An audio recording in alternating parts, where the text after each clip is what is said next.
Rewind. This is Dope Nostalgia.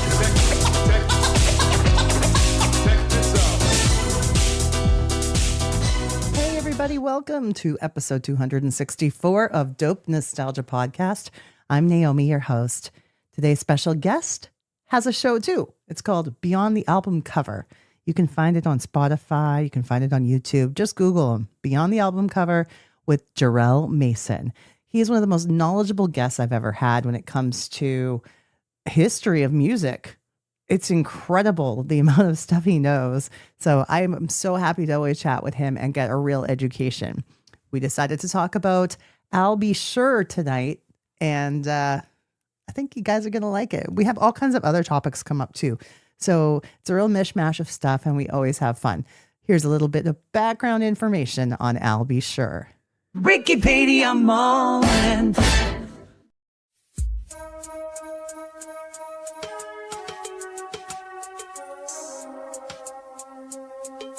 Please bear in mind that Wikipedia can be edited by anyone at any time. If I'm reading you the artist's bio, then you know it's information straight from the source. Albert Joseph Brown III, known professionally as I'll Be Sure, is an American singer, songwriter, record producer, radio host, and former record executive. He was born in Boston and raised in Mount Vernon, New York. During the late 80s and early 1990s, Brown was one of New Jack Swing's most popular performers. I'll Be Sure is the son of Albert Joseph Brown II, a nuclear medicine technologist, and Cassandra Brown, an accountant. Brown was a star football quarterback at Mount Vernon High School in New York who rejected an athletic scholarship to the University of Iowa to pursue a music career. In 1987, Quincy Jones selected Brown as the first winner of the Sony Innovators Talent Search. He went on to work with Jones on several projects, most notably the platinum 1990 single, The Secret Garden. This is from Jones' double platinum certified album, Back on the Block.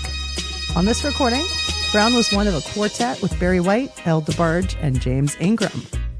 Brown's 1988 debut album, In Effect Mode, sold more than 3 million copies, topping the Billboard R&B chart for 7 straight weeks. It included this song, the single Night and Day, and Off on Your Own, which also topped the R&B chart. He received numerous Grammy and AMA nominations and won an American Music Award for Best New R&B Artist. He also received several Soul Train Award nominations and won the award for Best New Artist. Brown also won several New York Music Awards. In addition, his 1-900 phone line was third in generating revenue, following those for New Kids on the Block and Run DMC. As a writer and producer, Brown helped introduce to the music industry such multi-platinum talents as Jodeci and teen R&B performer Tevin Campbell, as well as Faith Evans, Dave Hollister, Case, and more. In 2009, Brown signed with Hidden Beach Recordings. His first single for the label, I Love It, Poppy I, entered the radio and records Urban AC chart at number 33. In 1991, Brown co-starred with Martin Lawrence in a television pilot called Private Times. In 1993, he provided vocals to the title track of the David Bowie album Black Tie, White Noise. He performed the song live with David Bowie on The Tonight Show the same year. In 2000, Brown's ABS Entertainment launched a television development division, and he served as co-executive producer of an HBO comedy special starring Jamie Foxx, filmed at the Paramount Theater in Oakland. Then Brown teamed with the ABC Radio Network to produce and host a romantically themed nighttime music program, The Secret Garden, featuring a blend of music and celebrity guests. I'll Be Sure has 3 sons. His eldest son, Albert Joseph Brown IV, as I'll Be Sure Jr., was featured on the MTV series Rock the Cradle. His second son, Devin Brown, is an R&B singer who goes by the name of Devin Loud. While publicly dating Nikki Harris in 1991, he had a son by Kim Porter, Quincy Brown, who was later allegedly adopted by mogul music producer Sean P. Diddy Combs. In that same year, he co-wrote a song called Forever My Lady in honor of Kim and his son. The song was performed by Jodeci and produced by I'll Be Sure and Jodeci member Devontae Swing.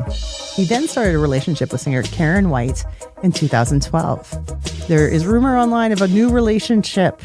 You guys could check it out. It's all over the place. I'll let you find that. In 2022, it was revealed that Al had suffered from multiple illnesses, including renal failure. He eventually was intubated and fell into a coma.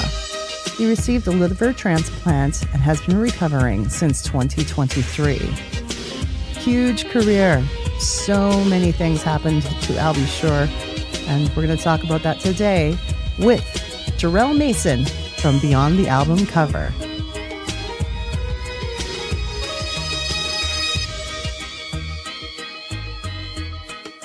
Hello. Hello, Naomi. How are you? Good. So good to finally meet you. Yes, good to finally meet in the flesh, and looking forward to chopping it up with you on your podcast. Welcome, Jarrell, from Beyond the Album Cover podcast. For sure. I appreciate you having me on Dope Nostalgia, and it's a pleasure to finally have you be able to talk with me because it's a rarity for me to be on the other side of the coin, doing the interviews while being on the other side and hosting. So it's a rare treat, and I appreciate you just getting the invitation. Absolutely. One thing I appreciate about you is how thorough and detailed you are. Your knowledge of these eras of music is just incredible. And I'm happy to get a chance to get into your brain over I'll Be Sure today. Thank you. I appreciate it. When did you get started with Beyond the Album Cover? Beyond the album cover started in around 2018. Originally, I started out working in media like radio. I went to school for it, got my undergraduate degree in communication studies, and I had a radio show at my college called The Time Machine, which ran for 5 years. So it was an extension of that where I booked different guests and wanted to share my love of music, pop culture, and as a thank you to those who influenced me from afar, being from rural Gaston, North Carolina, watching MTV, BT, and saying, man, I want to be like Donnie Simpson one day. I want to be like Don Cornelius, Bill Bellamy, Kennedy, or any of the other VJs at MTV. And just saying, man, if I can just do that, then it's my way of just being appreciative of the music and the people that influenced me. And when you started the podcast, why did you want to make this show specifically about your subject matter, which is music? Because music for me is my passion. I've always had a love for it from a very young age. I remember my mom telling me that I learned how to read via looking at the cassette titles, and my aunt played a particular cassette that I had read, and from there on, it was memorizing Jet's top 20 albums, singles, watching Soul Train, BT religiously, Mhm. and just soaking up all of the different genres of music that I could, and just wishing one day, man, I want to be like those guys that I see and hear on radio and TV. Where was your wheelhouse specifically? Like, what era gets you the most? What era that really gets me going, I would say would be 90s era, no matter the genre, whether it's pop, R&B, rock. And it felt like to me that was really the last genre where everything was good across the board, where you could just spin around three times, hit a dart, and something good was going to come up. Even the one hit wonders were good. Yeah. I mean, it definitely was an era for one hit wonders, but you're right. And these one hit wonders, most of them are still getting airplay today. Yeah, that just goes to show you just one good song can pretty much really take off for you. Because I think about real quick Ace of Base and Hmm. how their album The Sign was originally called Happy People when it was released internationally. And I guess Arista heard that they were buzzing, and they ended up signing them to a one-off US deal. And they had All That She Wants and The Sign. I believe that's still the only song that's reached the number one Billboard year-end countdown by an international act, and it paved way for everything else that was to come out of the Sharon Studios pop era out in Sweden, which later we heard with Robin and all of the work that came out of there with Backstreet Boys and NSYNC. I know, right? Max Martin, brilliant genius that he is. That really hit it off R.I.P. for him. Dennis Pop. That's right. Show me the meaning of being lonely, right? Yeah, great record. What's been a favorite episode of Beyond the Album Cover for you? Favorite episode of Beyond the album cover for me was when I got a chance to interview Dr. Fink from Prince and the Revolution. Oh, cool. Yeah, because I was surprised when he said yes to it. And given how it was so close to right around the time when the Prince documentary that was in the works got scrapped. And when I asked him about it, I knew I was kind of treading a landmine, just seeing how protective of the brand everybody associated with Prince still is, and how honest and open and candid he was about, answering that question and also delving into the whole thing between Prince and Michael Jackson, that everybody was trying to make comparisons to the both of them. And at the end of the day, two different artists, two different lanes, but there's enough room for both. So I was trying my hardest during the whole interview not to fanboy and say, this man was next to the man who Yeah. made all these records and had enough energy to put records out into other associated acts such as The Time, Vanity Six, Apollonia Six, so on and so forth. You're so professional when you speak to your guests, and I really appreciate that about you. It's something I'm learning from watching some of your episodes. I love Man, it. thank you. Thank you. Once again, I just look at it as try to have a conversation with the people and not go straight into it with the hot takes, the clickbait stuff. You want to be able to give them at ease, make them feel comfortable, make them gain your trust. And the one thing that I try to do with all my guests is listen, Yes. because when they're talking and when they're giving points, you want to make sure that they get everything that they need to say out without you cutting them off, having them lose their train of thought, and you just make mental notes in the parking lot. So that way, when they're done, you can go back and revisit, have them expound upon, or use Mhm. that to link to a bridge to the next question that you want to go into. It is. It's important too. And then you're not just reading off a script. It's good to actually have a conversation. No, no, ma'am. Is best ones are improvised, no canned questions, Yeah. and just being true from the heart. You know what my rule of thumb is I won't ask somebody a question that I can Google the answer to. Mhm. Cuz what Yeah, they're tired of answering the same things all the time, I'm sure, right? yeah, they are. But if you do kind of go with the questions that they probably have a stock answer already prepared, you want to try to reframe that question from a different viewpoint and have them think of it from a new perspective that they have never thought about it before. Because when you're doing an interview, it's like a game of chess, because they're trying to make their moves of, oh, do I be calculated with this answer? Mm. Or when you're asking the question, you're thinking, how do I frame it to where I can make the question inviting for them to answer, so that way they're not giving me one word answers or refusing to answer it altogether. So it's a mental game of gymnastics as well when doing an interview. I love the challenge.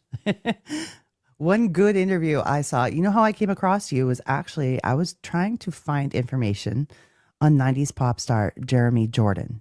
Oh wow. So I was Googling what I could find of him because there's not a lot out there right now. And I Mhm. found your interview with him. You were lucky enough to get a really hard interview to get.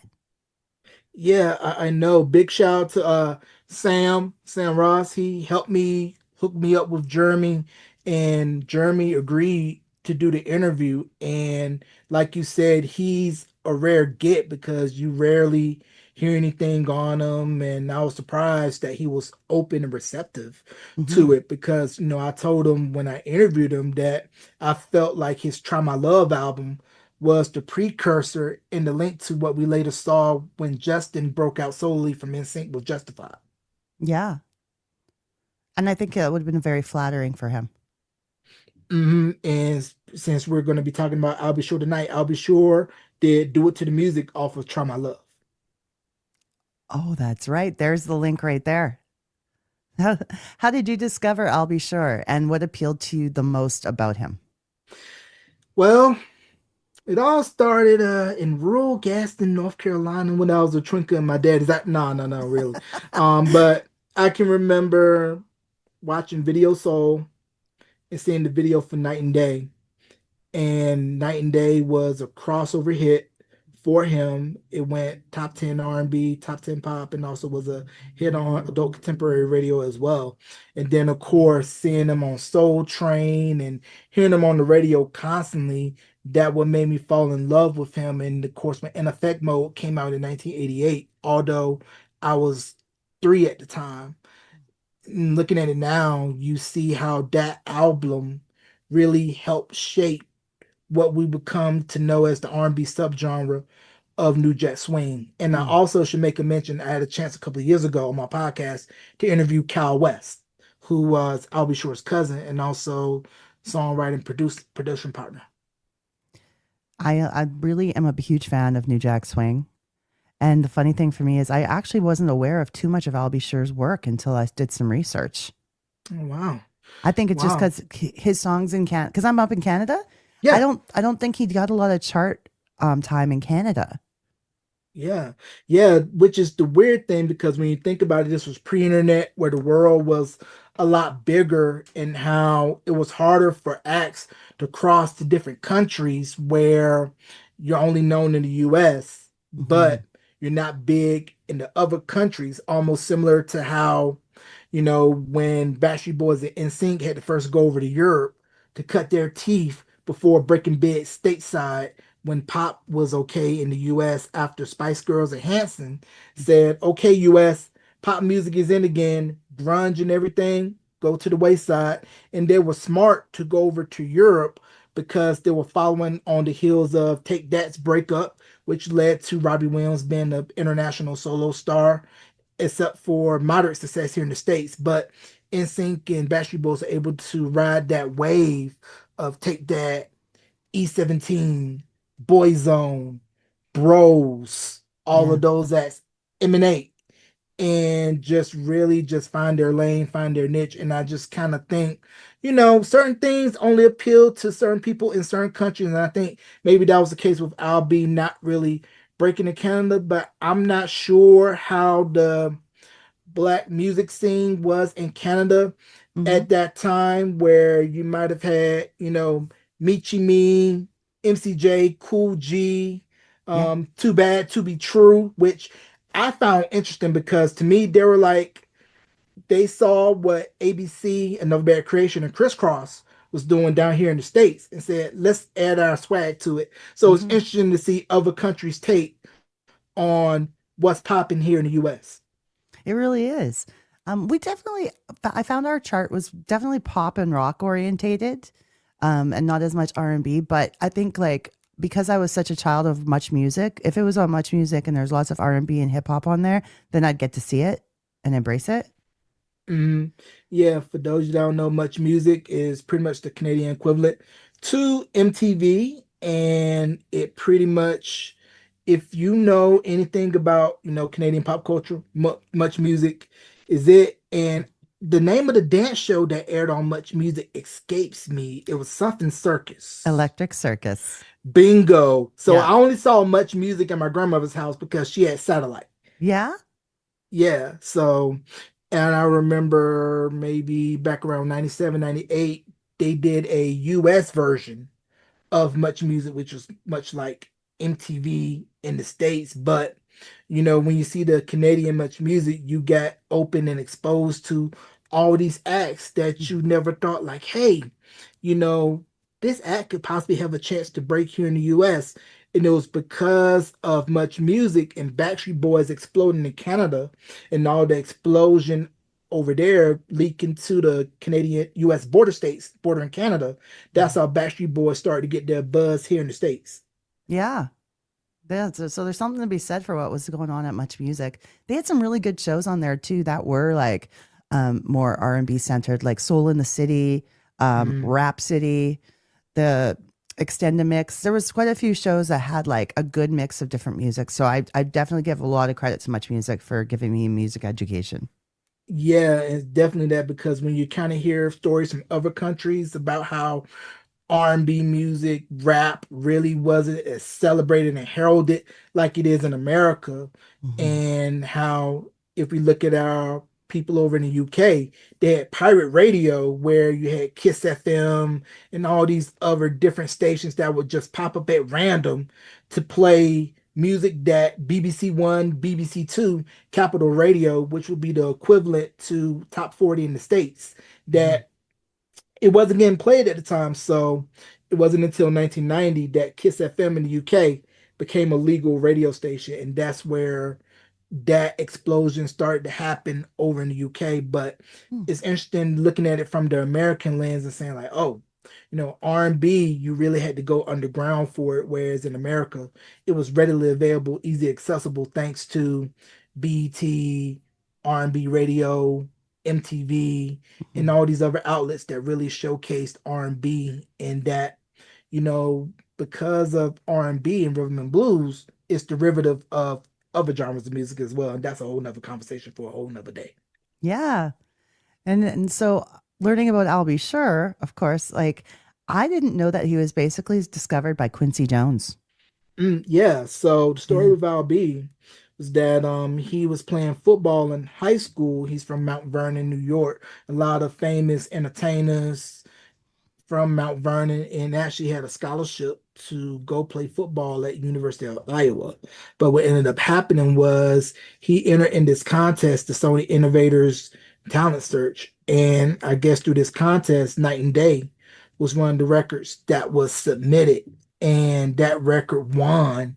And it led to him getting endorsed by Q. That's Quincy Jones Kids, RIP. And for him to have that backing by Quincy Jones, that pretty much was the stamp of approval. And then also he was in-house singer for Uptown Records, RP Andre Harrell. And if you go back and listen to a lot of those early Heavy D and the Boys records, recipes Heavy D and Trouble T. Roy, I'll Mhm. Be Sure was primarily singing the hook on those records. Yeah. And I learned so much. Like I knew that voice already.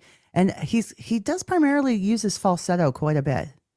Yeah, his falsetto was the moneymaker, and once Night and Day exploded, it launched him to superstardom. He went on to go to the Heartbreak Tour as the opening act with New Edition, and this was before Bobby Brown became Bobby Brown and Don't Be Cruel became the monster album that it became. But I'll Be Sure was on that tour opening, and in effect mode just took off and did wonders for him.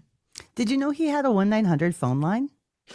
Yeah, I saw a few of the commercials thanks to YouTube. Of course, I did not dial. I was too young to know what a 1-900 number was. I was too busy learning how to tie my shoelaces. But I'm sure a lot of girls probably snuck and got butt whoopings for calling his hotline and running up a hefty phone bill. Sure did. Yeah, no doubt. I'm going to have to put a clip of that in the show. I'm going to find that on YouTube. Yeah, you're definitely gonna have to. And that also shows you too that, back then, people were smart about, hey, let's go ahead and let's put a 1-900 number with this hot at. And we're gonna make much money because we're gonna charge X amount of dollars per minute and X amount of dollars each per additional minute. But you know that a lot of girls who were under 18 didn't get their parents' permission before dialing. I may have been one of those girls. No, I take you as you probably was sneaking and calling the new kids on the block hotline. How'd you guess?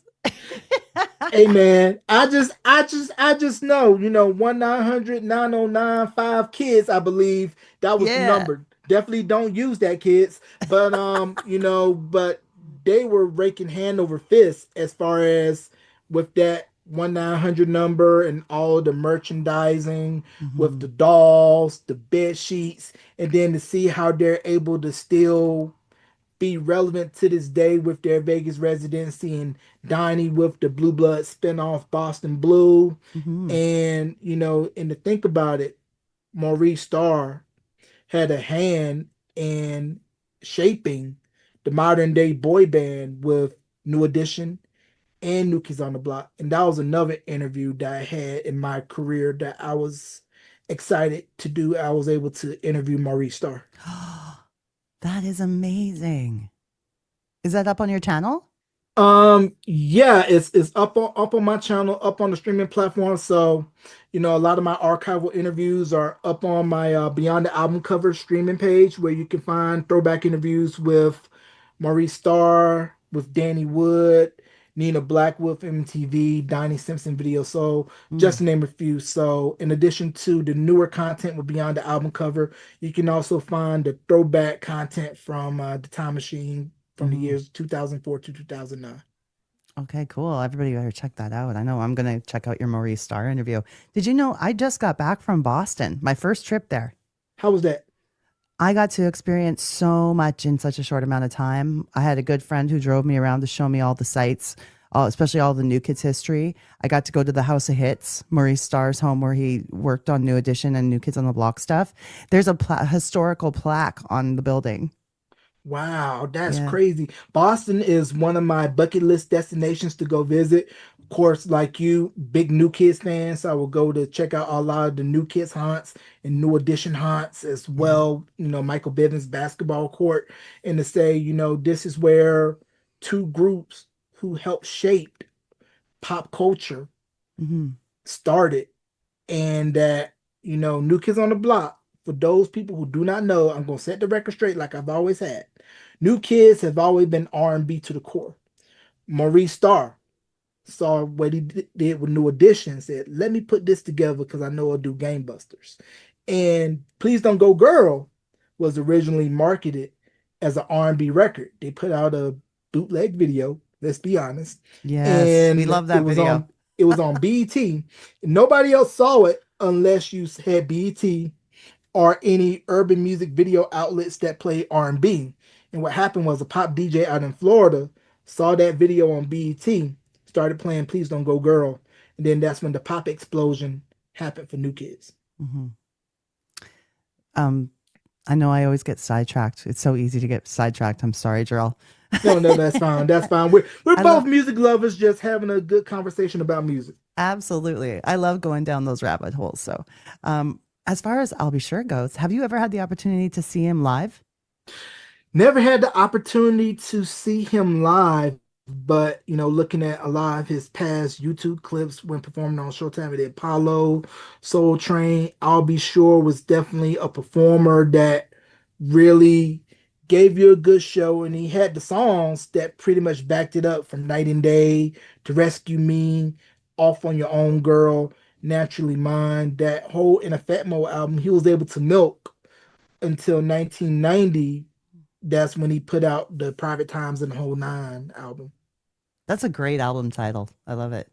Yeah, definitely dope. I believe he had a pilot called Private Times that was being worked out during that time, but I guess the pilot did not get picked up. The software album to me, good album, but it just really didn't have that pop like Mm, In Effect Mode. In Effect Mode was the album that had all the hits on it, but while Private Times and the Whole Nine, you had Misunderstanding, No Matter What You Do, the duet with Diana Ross, mm. and he did Ooh This Jazz Is So, which is a smooth jazz rendition of Ooh This Love Is So off In Effect Mode. But I felt like, in my opinion, it just kind of lacked the sizzle that In Effect Mode had. Hmm. Is it more New Jack Swing? Listening to that album, it kind of felt more of a departure from what In Effect Mode was, and I felt it was more on the smoothed out tip. Shout out to BBD, and that he was looking to maybe go in a more mature direction. And I don't know if you noticed about this connection between Al B. Shore and BBD, but Poison was originally supposed to go for Al B. Shore, I didn't know but that. I'll be sure passed on it because he wanted to kind of go away from the new Jack Swing style of sound. But go back, listen to Misunderstanding by I'll Be Sure, and then listen to Poison by BBD back to back. And you can kind of sort of hear the similarities between those two records. I like that. Now, 1992 brought us Sexy Verses. What do you think of between Private Times and Sexy Verses? Which album do you resonate with more? Sexy Verses. Yeah. What was it so special about that one?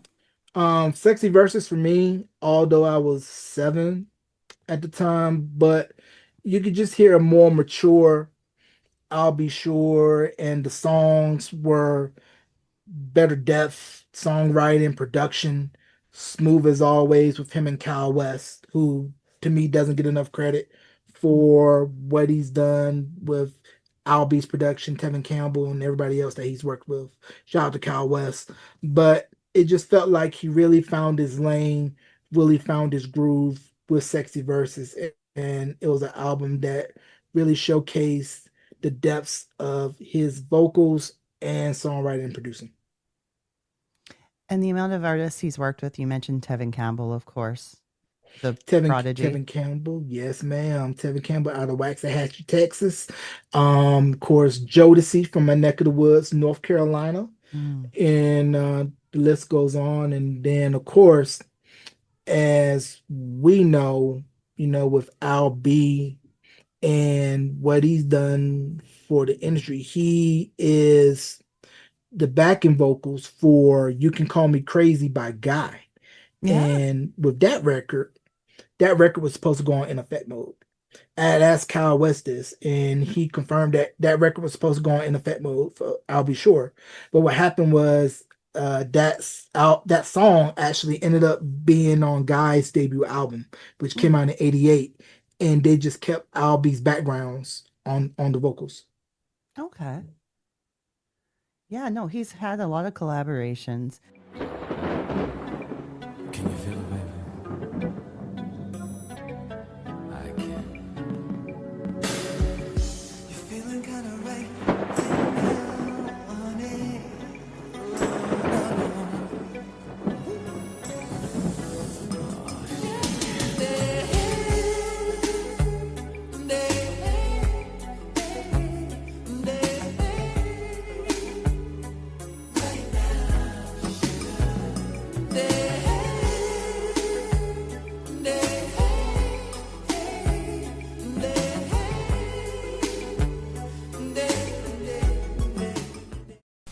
After these messages, we'll be right back.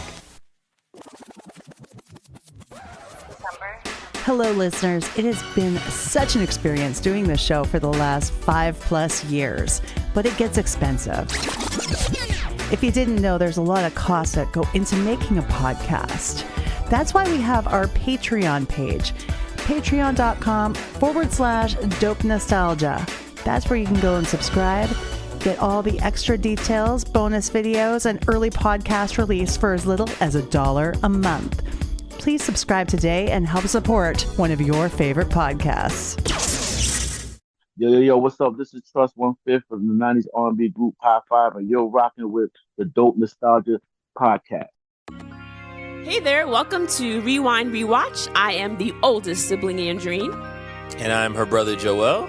And we are siblings that decided to make a podcast about the thing that we love, 90s movies. Yes. I mean, we love everything 90s anyway, but for this podcast, what we want to do is basically look at 90s movies and then discuss whether or not they've aged well, based on today's standards. So we'll think about the themes, some of our favorite quotes, and at the end, we will rate these movies on a scale from 1 to 5, rewinds, based on how likely it is for us to rewatch them again.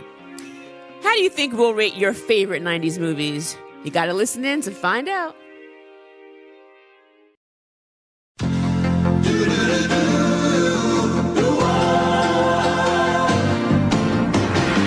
It doesn't matter what comes, fresh goes better in life.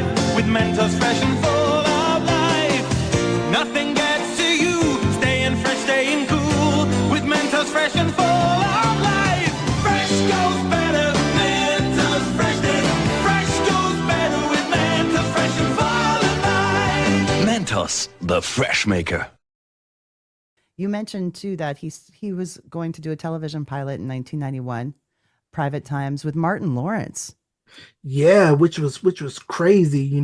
Think about it, that pilot would have been with a young Martin Lawrence who was coming up in the comedy game, and this was before he ended up hosting Def Comedy Jam, which ended up leading to his own show, which was a staple on Fox and really much ushered in that explosion. So it's crazy to think that, you have a young star ascending in Martin, and I'll Be Sure on this pilot, which, never really came to fruition, but it would have been something that would have gotten picked up.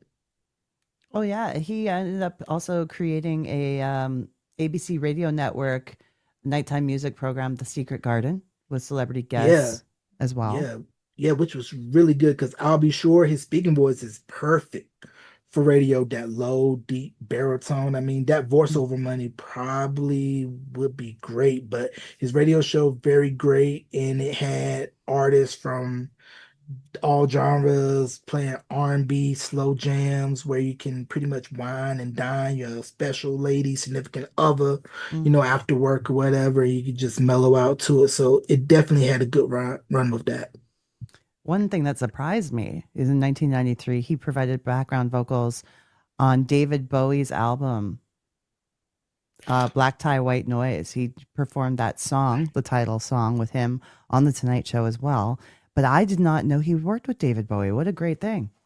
Yeah, that's definitely interesting. A lot of the people that he ended up working with that a lot of people may not know about. He covered Hotel California by the Eagles. He Hmm. did a remix of Crazy About Her by Rod Stewart. And he also did a remix for Tell Me I'm Not Dreaming, RIP Robert Palmer. Mm. And then also collaborated with Al Green for As Long as We're Together. That's pretty impressive. Yeah, very impressive. Different people, different genres, and runs the gamut. I'm listening. I'm going over some of the things in his Wikipedia here on the side, some of his achievements. Did you ever find had any controversies? I'll be sure as far as controversies, no. It seems like he's one of those guys where, when you talk to people in industry circles, he's one of those ones that you can't really say a bad thing about. Of course, this was pre-social media where not a lot of people's dirt is as easily available to dig, whereas, back then you really have to really deep dive to find something. But as far as, stuff about him, no, I don't really think he's had too many controversies or any type of missteps or pitfalls while in the business. And one thing that's really cool too, as far as his personal life goes, he's with Karen White, the legendary Karen White is his partner.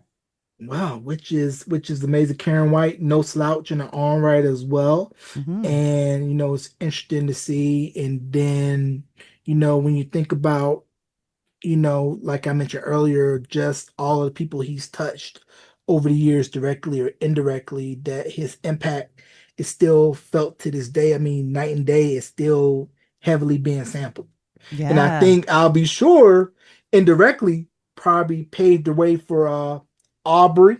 You know who I'm talking about, Mr. Graham, Yeah. aka Wheelchair Jimmy. Wheelchair Jimmy. We know him. Yes, shout out to Degrassi. And if you don't know people, Degrassi is a beloved Canadian institution. When you think about, you know, beloved exports, Mm. you think of Degrassi. It aired on PBS here in the States, but it became very popular in the US, at least in my opinion, once Degrassi The Next Generation came about, because that's how Drake first appeared on my radar, because Degrassi The Next Generation showed on the end, and I was like, okay, who's this kid? And then found out that he could spit, and then knowing that his uncle is Larry Graham, Yeah. and just knowing his roots, and then just seeing Drake explode to where he's international superstardom. It's crazy to see that it all started with being a kid from Degrassi Street. True. If you know, you know. That's right. So you think I'll be sure? Was he sampled by Drake?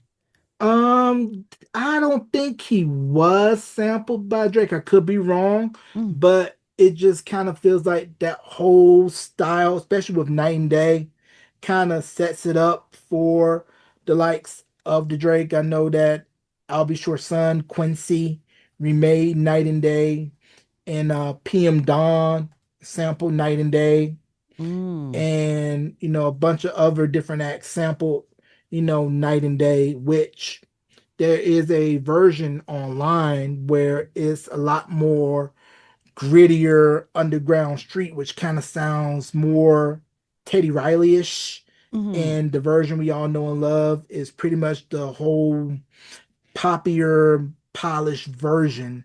But that version to me, I like that better because the drums tends to be a little bit harder and it has a little bit more edge while the album radio version it has more of that pop appeal, which is good as well. And it was what was needed to get him in the door. But I felt like the demo version had a little bit more of a kick and a bite to it, and that was what New Jack Swing brought to the music industry, where R&B, I always say pre 86, it was more where R&B was still traditional, while rap was coming in and it was looked at as that's noise. It's hard to believe it now, but those conversations were being had. And that when I'll Be Sure, Key Sweat, Teddy Riley, and Guy, when all of them started coming into the picture, you Mm. started to kind of see that shift in R&B having a little bit more youthful, aggressive attitude, and that was also preceded by, to me, the works that Full Force was doing with their own stuff and the production release and the Cult Jam, UTFO, and Jimmy Jam and Terry Lewis, believe it or not, if you would hear elements of it in Control for Janet Jackson. Yeah. Yeah, I was looking through the list of artists who have sampled him, and it's quite extensive. Like even Mariah Carey used a sample. It was the song "Forever My Lady," but it was Jodeci she Yeah, sampled. yeah, and like I mentioned earlier, I'll Be Sure, working directly, with Jodeci and just seeing, Jodeci's impact on R&B, pop culture, the bad boys of R&B, and that, once again, just shows a testament to I'll Be Sure's ear, songwriting, production, and eye for talent. Do you think many of today's artists that are out there, whether it be pop, R and B, how many do you think were influenced by him? And like, it's really obvious. I think a lot. I think a Yeah. lot. I think a lot. Once again, his style, resonates. When you can always sing to the ladies, make them feel some type of way, you can't Mm. go wrong with that. Like I mentioned Drake earlier, I think probably maybe had an indirect or direct influence from Drake. I also think maybe he maybe had a direct or indirect influence on The Weeknd. Yeah. The Weeknd's an interesting artist to me because he's got such an 80s synth throwback sound and made that sound huge again, Hmm. you know? But Yeah. so it's very different. It's very obvious and it's cool he's Canadian too. So, hey, I love Yeah, it. yeah. You gotta love it. Canada's on one right now. I mean, you got Drake, you got Weekend, you got the reigning NBA MVP and NBA 2K cover boy SGA. Mhm. What would you think what do you think that he's up to nowadays? Cuz he was going through some health issues in Yeah, 2022. yeah. I know Yeah. he had his health struggles a couple of years ago, and thankfully, he's on the mend, looking well, looking good. Yes. And I'm thinking probably, focusing on advocacy as far as for like health rights issues is concerned. Hopefully, he could be able to go back into the lab and give us some brand new music because we've all been itching for it. Yeah, what do you think of the stuff he did in the 2000s? Stuff he did in 2000s, still good. He put out, I believe, in 2009, the "Honey I'm Home" album, Yeah. and R&B is still viable, still relevant. It Mm. has a place and space in the marketplace.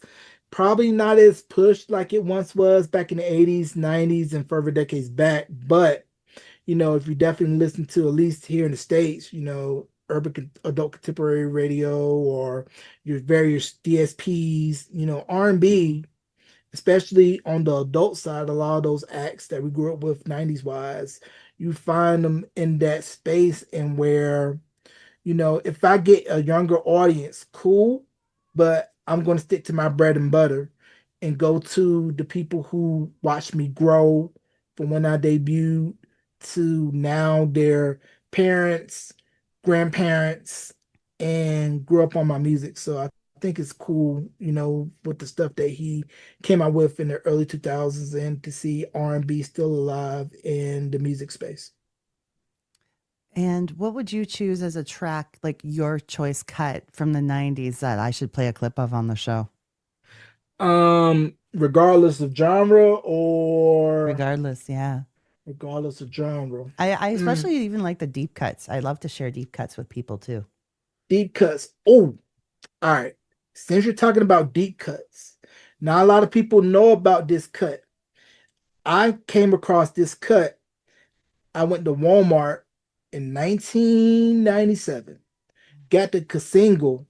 You remember those kids? Oh, Singles? yes. So I got the single of Quit Playing Games with My Heart by Backstreet Boys. That was the A side. But the B side was a record called Lay Down Beside Me, which I believe was only on the European release of their debut, but they never put it on the US debut of their album. But to me, that was a standout record for Backstreet Boys, and I was surprised that they didn't say, "Hey, let's go ahead and let's put this on the US version of the album." And they ended up buying the Apple twice with the initial US debut, and then they re-released it and put everybody Backstreet back on there. I remember Lay Down Beside Me. I believe AJ McLean does the lead vocal on that one. Yeah, which I was surprised that AJ didn't really try the solo route. I know Brian and Nick did, but I was surprised AJ never really took the route. I think he did the Johnny No Name Yeah. for a good minute. Yep. And that record, I like that record by them. And also If You Stay that they did off of the Booty Call soundtrack, Mm-hmm. which was another favorite of mine as well. And with the release of Millennium 2.0, they put on a lot of the B-sides on there too. Wow. Yeah, which is great. And it shows that, with them putting the numbers that they did at the Spear with their Vegas residency, that, they're one of those legacy acts now, just like New Edition, New Kids on the Block, Mm-hmm. Boys to Men, Backstreet Boys are in that rare era to where you had celebrities coming out to the shows, fanning out, Yeah. and people dropping a couple of bands for a girls' night out or want to relive like they're 13 again watching TRL. Mm-hmm. And I believe Lance was at one of those shows as well, which was great to see. And I'm sure he probably went back to the other guys and said, "Hey, if they're doing this, we can easily clear that. They don't need Easy. Justin. Easy." They don't need Justin, Justin. you missing a big guaranteed bag. Because I'm Mm, telling you, if NSYNC were to say we're gonna come out and do a tour, do a short run at the Spear, whatever, what have you, take my money. boom. It'll be huge. I'm there front row. So that would be one thing I would pay to go see money for, and another one would be if New Edition and New Kids on the Block ever said, "Hey, we're Yeah. gonna take what we did on the AMAs a couple of years ago out on the road." Because to think about it, when I was looking at that AMA performance with Mm-hmm. them and New Edition, it felt like for New Kids, it was a full circle moment to just think about it's because of them we started what we did. And the one thing I appreciate about New Kids, they always made it known New Edition started it. A lot of people try to have them be the ones to say, "Hey, you started the modern day boy band," but they always gave credit to New Edition and said, "No, New Edition did it first, and we Mm-hmm. just came and just followed what they did." So that'll be one tour I'll pay front row seats, drain the bank account to go see New Edition and New Kids do a joint tour. Are you Make gonna it go happen, see? y'all. Are you gonna see New Edition on this tour they're doing right now coming up? Maybe I will have to take a look, see how things go. But yeah, definitely that Yeah. New Edition is one of those acts where no matter where they are, they put on a great show. And with this tour is going to be Tony Braxton and Boyz II Men. And it's crazy to think about, with the connection between Boyz II Men and New Edition, Boyz II Men being discovered by Michael Bivins, Mm-hmm. and to just see that and to just know that they're still out performing, still having their legacy being cemented. And I kind of felt like their legacy was stamped even more once the New Edition miniseries came out back in 2017. Mm-hmm. Because I think a lot of people understood the impact of New Edition, but fully got to see what they went through as kids and how anything that they went through could break anybody. Hmm. but to where all six of them are still here with us, still standing after going through their personal trials and tribulations. And when you think about it, they're the only group, in my opinion, along with the Beatles, where everybody has had solo success and group success. Hmm. And their legacy as individuals and as a collective is ran deeply and woven deeply within not only pop, not within R&B, but just all cultures as well. Because if you take a look at, K-pop, they pretty much kind of took, what New Edition, New Kids, Backstreet Boys, NSYNC, all of them was doing, put that on steroids. And then recently the show building the band that came on Netflix, seeing Solidified, it was more like a culmination of all those acts that preceded them. And then I believe Simon Cowell has an upcoming series on Netflix Oh, where yeah. he's trying to create a boy band, the next One Direction, whatnot, what have you. And it just goes to show you, when you think about, the legacies of, those acts that we talked about, New Edition, New Kids on the Block, Backstreet Boys, NSYNC, 98 Degrees, Boys to Men, and how people are still wanting that. Hmm. There's always room for boy groups and girl groups. As long as you have teenagers, you're always going to have a marketplace and a space for those type of acts. 100%. And yeah, they catch us while we're young, and then they stick with Now, us for life. yeah, now I want to ask you, Hmm. because you said you're a New Kids on the Block fan. Yes, Now with New Kids, who was your favorite? Jordan Knight. What made Jordan be your favorite girl? See what I did there? Yeah. I had a crush on him. I thought he was just the cutest. But I also Mhm. loved how he sang and performed. So yeah. Yeah, I mean with the girls it can be that. It can be like, oh, because it's like the first time you have a real crush on somebody Mm, and that kind of gets you into them and following them. But it's also like the music too. Like the songs are good. They're fun to sing along with. They make people happy. All of mhm. that combined together is just a beautiful thing. So they're still Right. making us happy. Yeah, they still are. And I also want to say this too. Another underrated album from the 90s that I felt really hasn't gotten as much burn or attention Mm. was How We Roll by the Barrio Boys. Ooh, that's a good mention. Are you familiar with Barrio Boys? I've heard the name. Yeah, so Barrio Boys, they were put together by Joe Jacket. I had a chance to interview him as well. So Joe Jacket was a part of New Kids on the Block camp. Okay. And he went to Maurice Starr and said, "Hey, I want to kind of do what you're doing with New Kids, but do it on the side where we're going to get guys who can do English and Spanish." Mm. And to think about it, this kind of preceded the whole Latin explosion, which happened in the US in around 97, 98 with Ricky Martin, Ricky Iglesias, Shakira. And of course, all that was preceded by what Gloria Estefan laid down Yeah. and made it easier for those acts to really cross. But that Barrio Boys How We Roll album, great sounding album, the title cut, Up and Down, I Get Lifted, which was one of the early appearances by a young Fat Joe, Oh, and cool. Full Force did I Get Lifted on Barrio Boys, and of course, as we all know, they did All I Have to Give for Backstreet Boys, which ended up launching them and brought Full Force back into the spotlight, Hmm. and I just feel like that album should get more mention, more burn, and also 98 Degrees' debut album as well.